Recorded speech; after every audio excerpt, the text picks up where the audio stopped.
Hi guys, and welcome to Monkey Knits. So what we're going to do today is we're going to join crocheted squares up, and the stitch looks a little bit like crocheted squares, but it's done on the knitting machine. Now some of these I have made a little more bobbly than other ones. It's up to you what you want to do. I've done this one as a thin set, and these ones I have done as thicker.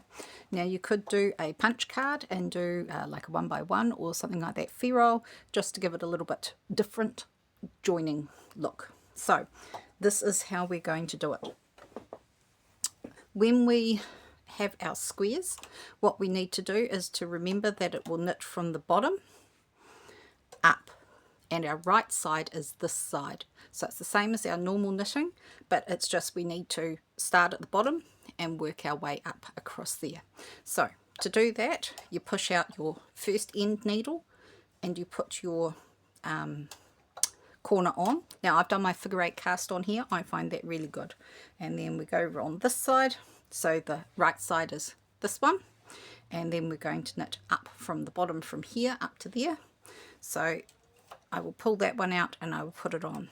Now you don't actually need any weights for doing this. However, what I find is it's just a little bit handy to have a little bit of weight on it, so that it just a tiny bit of pressure just to keep it knitting.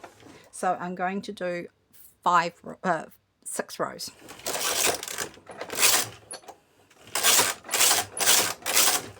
Right, to join the next ones, I'm going to put out the end needles. I'm going to slip over my knitting or crocheting that I'm wanting to join, and now I have enough room that I can actually hold that with my fingers without munching it with the machine.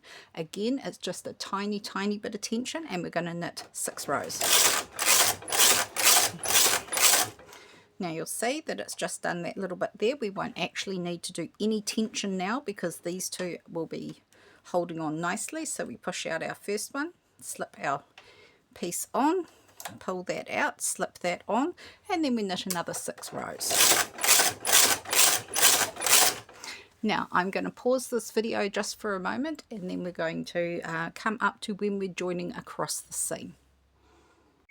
Righty ho, I'm back. Did you miss me? Now I've just knitted up that little bit there. You'll see that it's nice and a little bit bobbly, and hopefully you like the look of it as I do.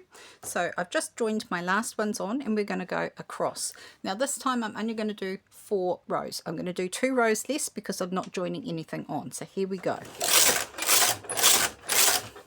Now what will happen is that will create the little cross seam, which is this bit here, and you don't actually knit it onto anything. So you knit it from the last square on that one to the first square on that one.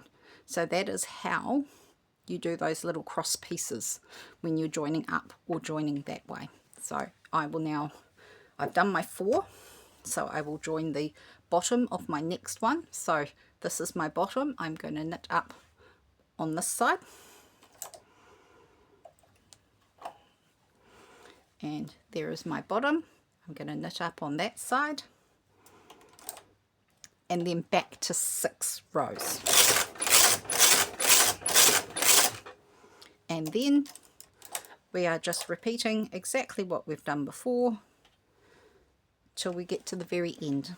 What I do on the very end is when I get to here, I sit it on, and then I actually cast it off across there. I don't knit another row, but I do knit the first stitch just to make it easier to actually do the cast off, and then I do either around the gate peg or a crochet cast off.